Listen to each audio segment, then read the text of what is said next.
আজকে তৈরি করব লোভনীয় একটি খাবার, চিকেন মশলা রাইস। তার জন্য নিয়ে নিলাম পেঁয়াজ, ধনেপাতা, কাঁচা লঙ্কা, বরবটি এবং চিকেন। তেল গরমে দিয়ে দিলাম। আমরা কিন্তু রান্নার ব্যবহারে সরিষার তেলই ব্যবহার করি। এখন বরবটিগুলো ভেজে নেব। সরিষার তেল কিন্তু স্বাস্থ্যের জন্য খুবই উপকারী।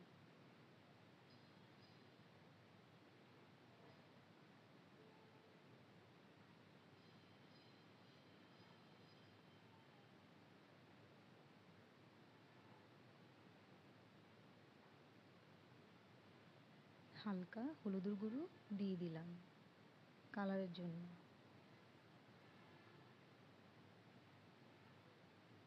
এখন ভালোভাবে নাড়িয়ে নেব। সাথে চিকেনও দিয়ে দিলাম। আমি কিন্তু চিকেনে এক্সট্রা কোনো হলুদের গুঁড়ো ব্যবহার করিনি, কারণ রান্নায় ব্যবহার করা হবে। হলুদের গুঁড়ো কিন্তু অতিরিক্ত স্বাস্থ্যের জন্য খুবই ক্ষতিকর। এখন পরিমাণ মতো পেঁয়াজ দিয়ে দিব। আমি এখানে মাঝারি সাইজে 2টো পেঁয়াজ নিয়েছি। আপনারা আপনাদের ইচ্ছে মতো বেশিও দিতে পারেন।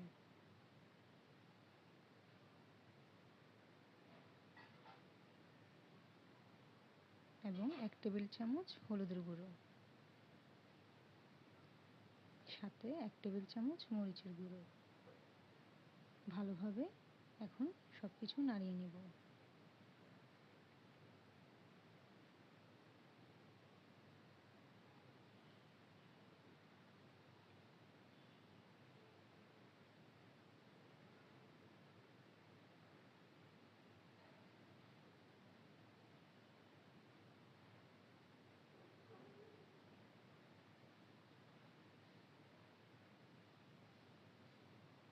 দুই টেবিল চামচ টমেটো সস দিয়ে দিলাম। আপনারা চাইলে বেশিও দিতে পারেন, কিন্তু এটাই যথেষ্ট পরিমাণ মতো স্বাদের জন্য। অতিরিক্ত মশলা কিন্তু ক্ষতি করে।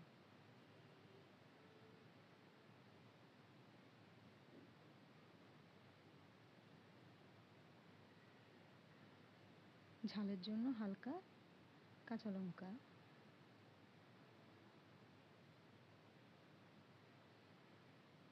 এখন গরম মশলা দিয়ে দিলাম। গরম মশলাটা কিন্তু আমাদের ঘরের তৈরি।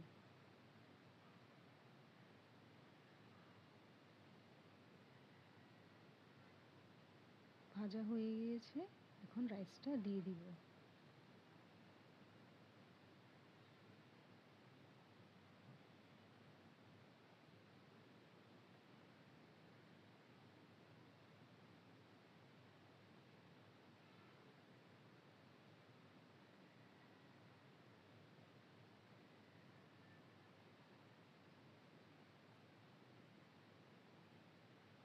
সব কিছু ভালোভাবে নাড়িয়ে নেব। আর হ্যাঁ, অবশ্যই একবার বাসায় ট্রাই করবেন। খেতে কিন্তু খুবই টেস্টি। বাচ্চাদের টিফিনও দিতে পারেন চাইলে সকালবেলা। বেশি সময় লাগে না কিন্তু, 10-15 মিনিটেই যথেষ্ট।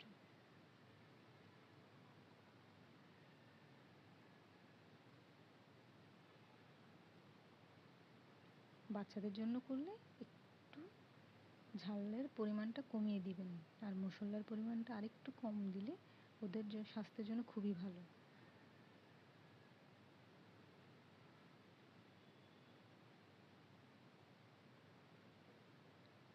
দেখেন কত সুন্দর হয়ে গিয়েছে, কমপ্লিট। এখন অল্প ধনেপাতা ছিটিয়ে দিব। আমাদের চিকেন মশলা রাইস কমপ্লিট। আজকে তৈরি